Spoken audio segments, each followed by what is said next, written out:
doctor gives you a reassuring smile. He hands you a form to sign.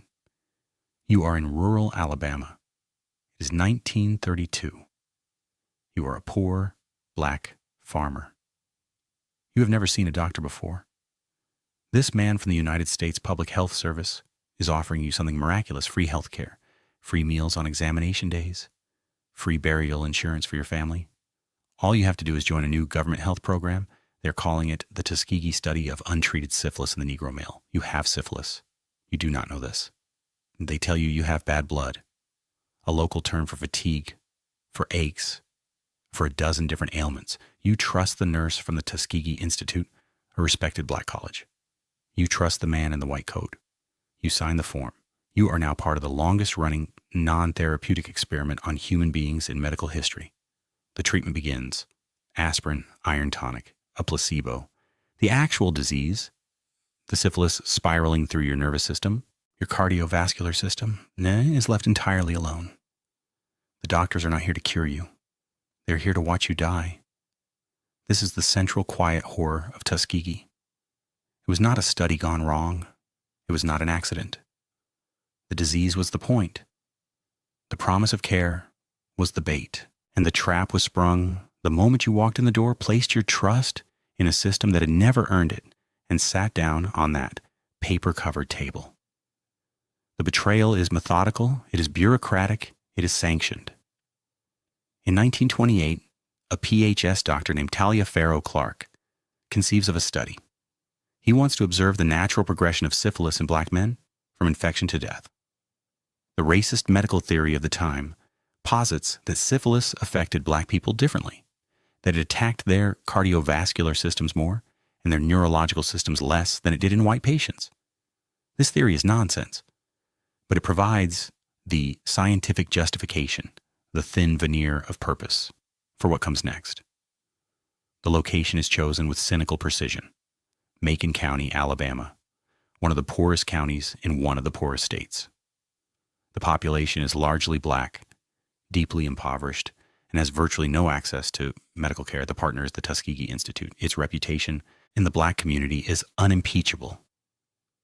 The face of the study is Nurse Eunice Rivers, a black woman whose presence assures the men that this is legitimate, that this is for their own good.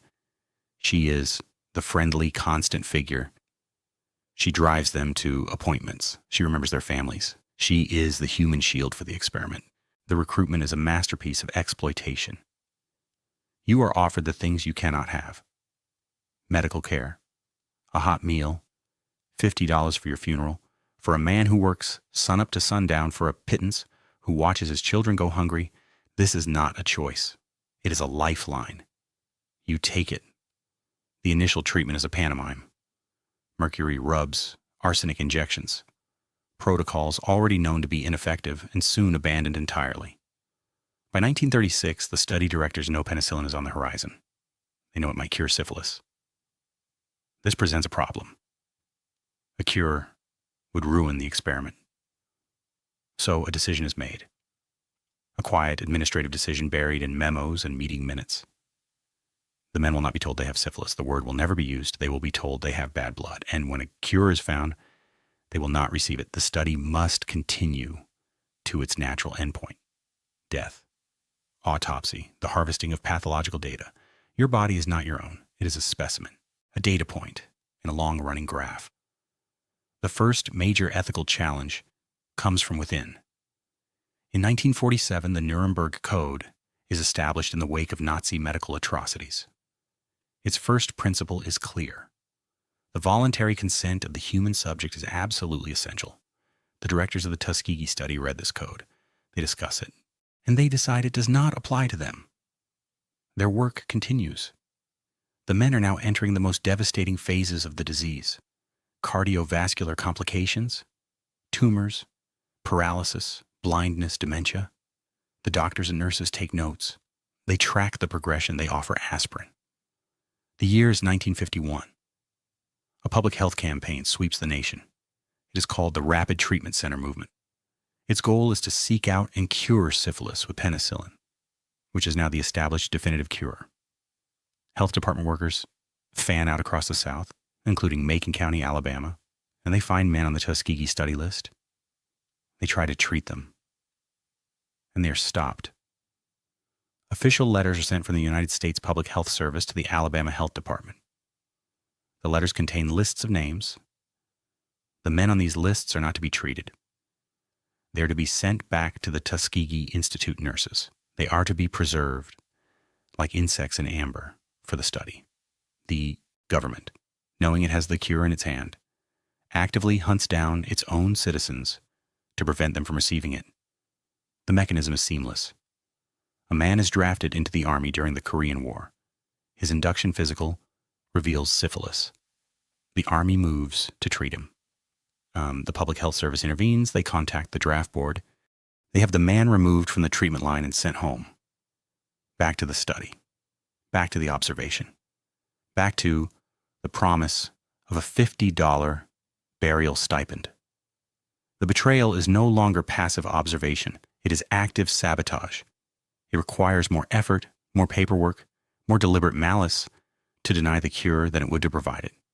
And that is the choice they make over and over again, for decades. The study is not a secret. Its findings are published in mainstream medical journals. The Journal of the American Medical Association, the Public Health Reports. The articles describe the natural progression of the disease. They note the high mortality rates. They never mention that the subjects were denied treatment. They never mention that the men were told they were being cared for. The medical establishment reads these papers and says nothing. The experiment continues through the 1950s. Through the 1960s, the men grow old, they go blind, they go insane, they die of strokes and aneurysms. Their bodies ravaged by a disease that could have been stopped with a single course of antibiotics years earlier.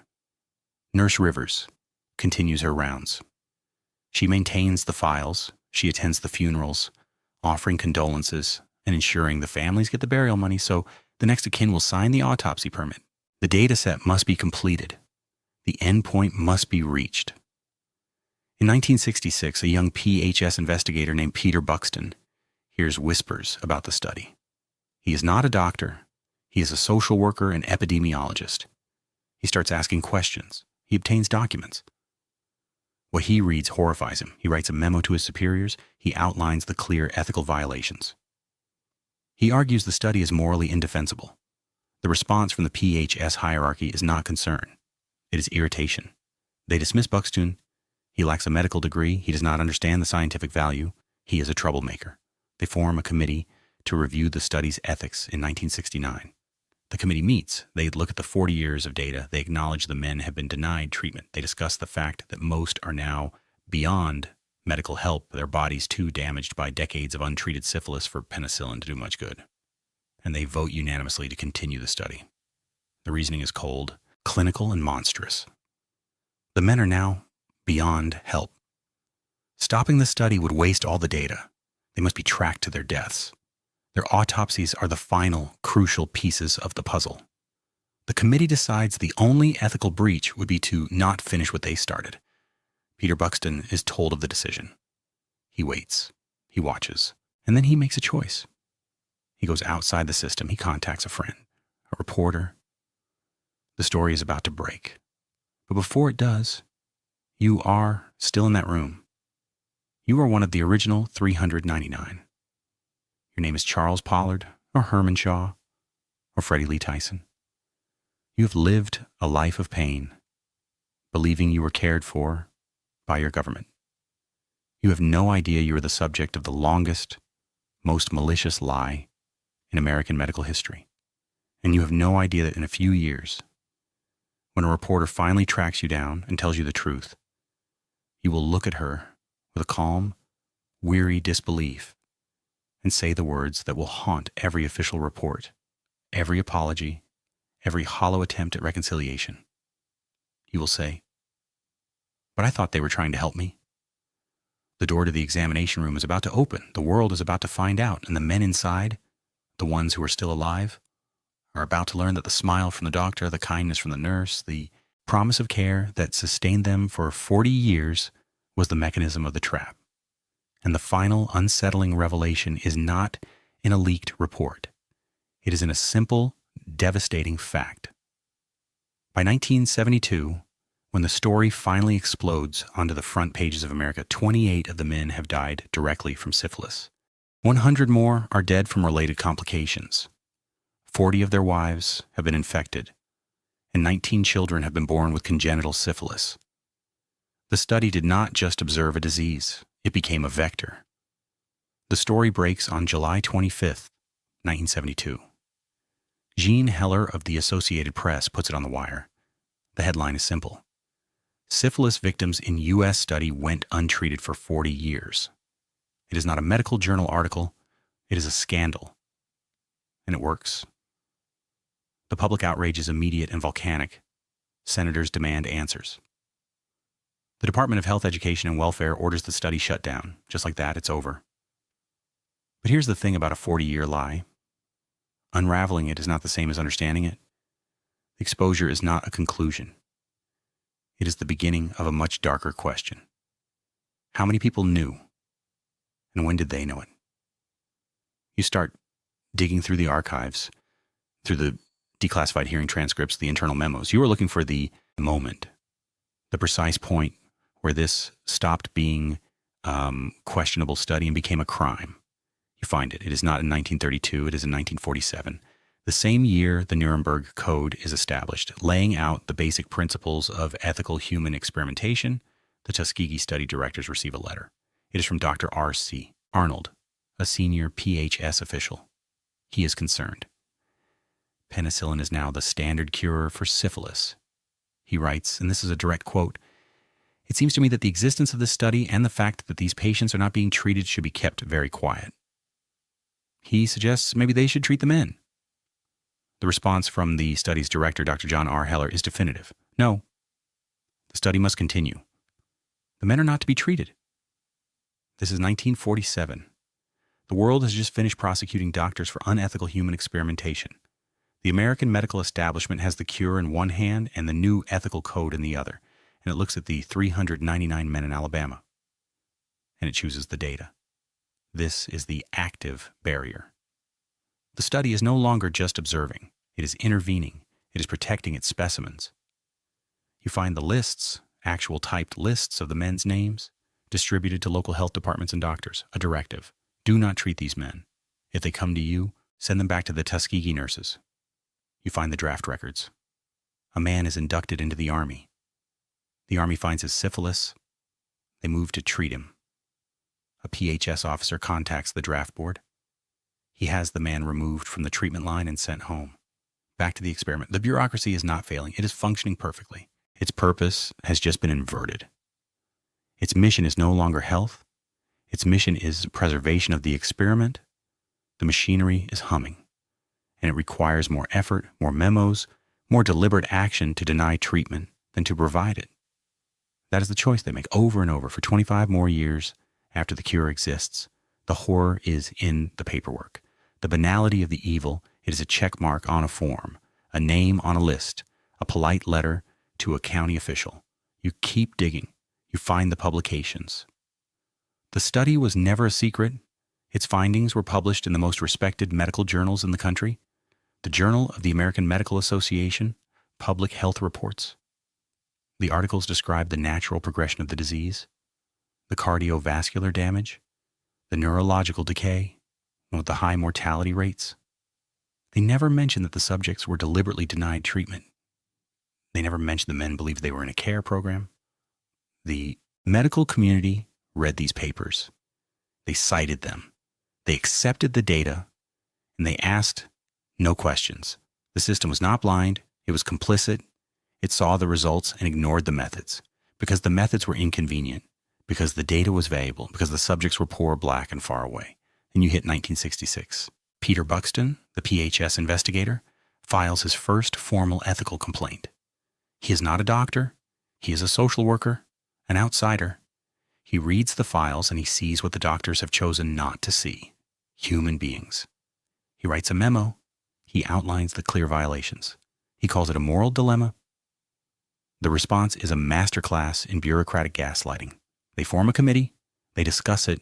They dismiss Buxton. He lacks a medical degree. He doesn't understand the scientific value. He is an alarmist. The study continues. But Buxton doesn't go away. He files another complaint in 1968. The pressure builds.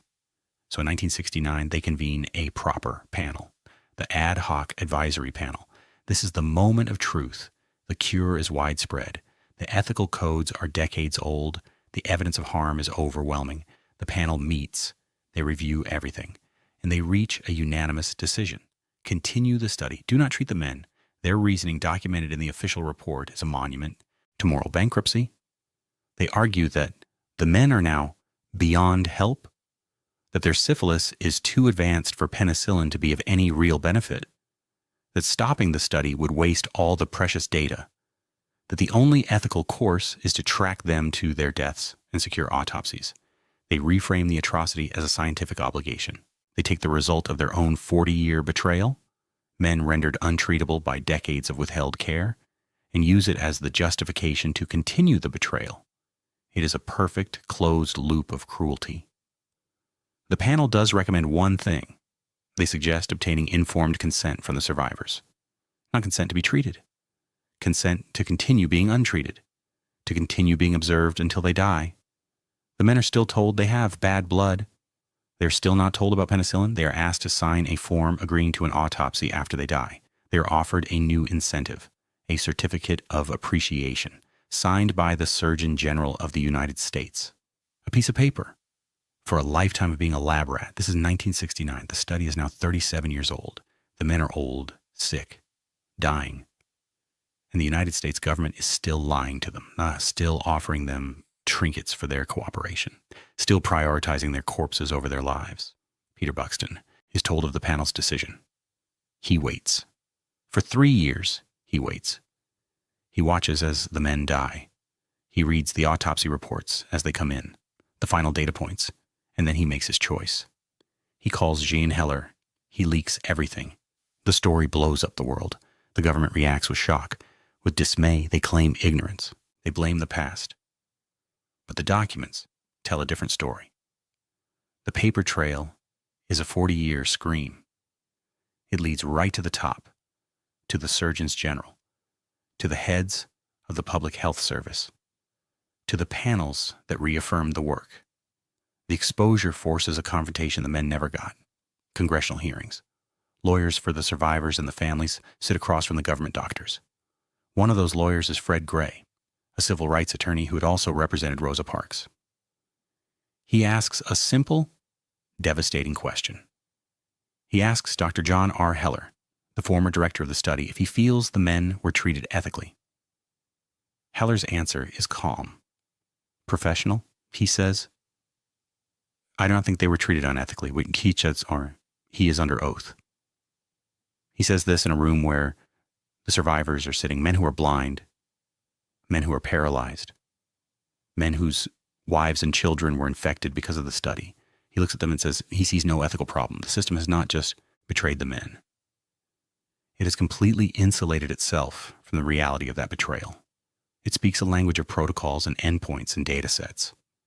It does not speak a language of pain, or trust, or murder. The government settles the class action lawsuit in 1974, $10 million. It's sorry to hear. Lifelong medical care for the survivors and infected family members. It feels like closure. It is not. The money is an admission of guilt, but not an acceptance of responsibility. No one is criminally charged. No medical licenses are revoked. The doctors retire with pensions. The institutions issue careful apologies decades later. The study becomes a case study in bioethics, a cautionary tale. But for the men, it is not a tale. It is a life. A life of being smiled at by a doctor in a white coat, being called by a kind nurse, being given aspirin for a disease that was eating your brain, and believing, right up until the day a reporter knocked on your door, that they were trying to help you. And that is the cliffhanger. Not the exposure, not the settlement. It is the testimony. It is the moment Herman Shaw, a survivor, stands before a congressional committee in 1997. The government is offering a formal presidential apology. Shaw is old. He is dignified. He speaks for the men who could not live to see that day. And he says, we were treated unfairly and to some extent like guinea pigs. He accepts the apology. But then he says something else. He says the government should remember the men who were not there, the ones who died. He says they should use the memory to make sure it never happens again. And you sit there in the archive, listening to the recording of his voice. And you know what comes next. You know that the same government that apologized would, within years, be implicated in other medical ethical disasters. The Guatemala syphilis experiments, where subjects were deliberately infected without consent, would come to light. The modern disparities in healthcare and the mistrust of medicine in Black communities that traces a direct line back to Macon County, Alabama. The apology was real. The change was not. The system learned how to say sorry. It did not learn how to stop. The final piece of paper in the archive is not a memo or a report. It is the certificate of appreciation, the one they offered the men in 1969. It has a gold seal. It is signed by the Surgeon General. It thanks them for their voluntary participation. You hold it, and you realize the trap never really sprang open. It just changed shape. The smile was replaced by a signature. The promise of care was replaced by a promise to remember. And the men, the ones who were left, were still inside, waiting for the help that never came. You close the last file. The archive is silent. The story seems to have an ending. The apology was given. The settlement was paid. The case study is taught in ethics classes. But you are not in a classroom. You are in the aftermath. And the aftermath is where the real horror lives. It is not in the 40 years of the study. It is in the decades that followed. The legacy is not a lesson learned. It is a wound that never closed. You track it. You follow the thread from Macon County, Alabama into the present day. And you see it everywhere. The first place you see it is in the numbers. A 1999 study by the Institute of Medicine. It has a dry academic title, Unequal Treatment Confronting Racial and Ethnic Disparities in Healthcare. In its pages, it states a fact that echoes Tuskegee. It finds that Black patients are less likely to be given appropriate cardiac medications, less likely to receive kidney dialysis or transplants, less likely to be given pain medication. The disparities are not explained by income or access alone.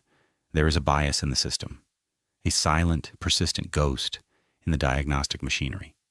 The study cites Tuskegee explicitly. It names it as a root cause of deep, abiding mistrust. A mistrust that leads people to avoid doctors, to delay care, to die of preventable diseases. The betrayal did not end in 1972. It metastasized. It became a cultural trauma that now affects health outcomes for millions of people who were never near the study. The promise of care was broken so completely that it broke the very idea of care for generations. Then you find the next file. It is from 2010. President Barack Obama calls the president of Guatemala. He is apologizing for a United States Public Health Service study conducted in Guatemala from 1946 to 1948. The same years Tuskegee was being actively protected. In this study, American doctors deliberately infected nearly 1,500 people with syphilis and other sexually transmitted diseases. Prisoners, soldiers, psychiatric patients. They were infected without their knowledge or consent. Prostitutes were used as vectors. Then the doctors applied various treatments or placebos to see what would happen. At least 83 people died. The study was led by Dr. John Cutler, a rising star in the Public Health Service. He would later become a key figure in the Tuskegee study, one of its most ardent defenders. The same man, the same agency, the same time period. Tuskegee was not an anomaly. It was a pattern, a blueprint. When the Guatemala experiments ended, Cutler and his colleagues packed up their notes and came home, and they brought their methods with them. The Guatemala files were discovered by a historian, Susan Reverby, in 2009. They had been sitting in an archive, undisturbed, for over 60 years. The apology was swift. The horror is in the connection. The same people were running both experiments. The same ethical vacuum. The same belief that some bodies were expendable for data. Tuskegee was not the worst thing they did. It was just the thing that got caught. You look for accountability. You do not find it. The 1997 presidential apology was heartfelt. President Clinton stood before the 5 remaining survivors and said, "The United States government did something that was wrong, deeply, profoundly, morally wrong." He said, "What was done cannot be undone, but we can end the silence." The survivors accepted it with a grace that shames the history, but no one was ever prosecuted. No one faced a criminal trial. The doctors retired with their reputations scarred but their freedom intact. The system that enabled them was reformed on paper. New rules for informed consent, new review boards. But the people who wrote the memos, who sat on the panels, who looked at dying men and saw data points, they walked away. The legal settlement included a clause to establish the Tuskegee University National Center for Bioethics and Research in Healthcare, a monument to the lesson.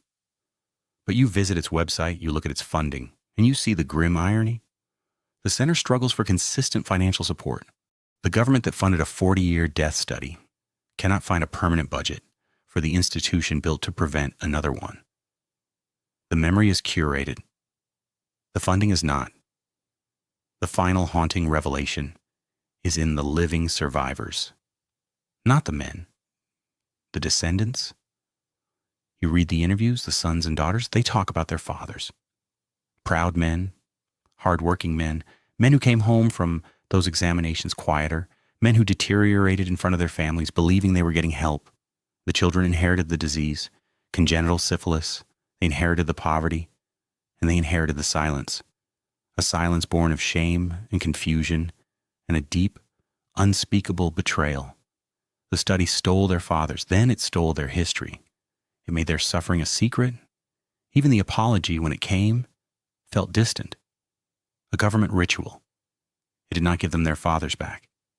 It did not restore the lost years. It just made the tragedy official. You go back to the very beginning, to that image. The doctor's reassuring smile, you understand it now. It was not a lie in that moment. For the doctor, it was probably real. He likely believed he was doing important work. That is the core of the horror, the banality. The smile was genuine. The betrayal was systemic. It was built into the architecture of the study, into the funding, into the promotions, into the peer-reviewed journals. The individual could smile while the machine did evil. That is why it lasted 40 years. It did not require monsters. It required obedient men, men who followed protocols, men who valued data over people, men who could draw a line between a human being and a data point and never question it. The system rewarded them for that. It called it science. You leave the archive, you walk outside. The modern world feels different. You see a hospital, you see a government building, you see a news headline about a new public health initiative, and you cannot unsee the blueprint. The trust is the prerequisite. The vulnerability is the target. The authority is the weapon. Tuskegee is not a ghost story. It is an instruction manual. It shows how easily healing can be perverted into harm. When the people in charge decide that some lives are worth less than knowledge. The men's names are recorded. Charles Pollard, Herman Shaw, Freddie Lee Tyson, and the others. They are more than victims. They are evidence. Proof of a crime that had no courtroom. Their lives are the autopsy report for a sick system. And the unsettling revelation, the one that keeps you up at night, is not that it happened. It is that it worked. The experiment was a success. They got their data. They published their papers. They advanced their careers. All it cost was 399 lives and the trust of generations and the soul of a profession sworn to do no harm. The account was settled, but the debt remains. And it is still being paid by everyone who hesitates before doctors smile, by everyone who wonders if the cure is really for them, by everyone who remembers that the white coat is not a shield. It is just a coat. And underneath it, the heart can be a clockwork thing, ticking off seconds, measuring endpoints, and smiling all the while.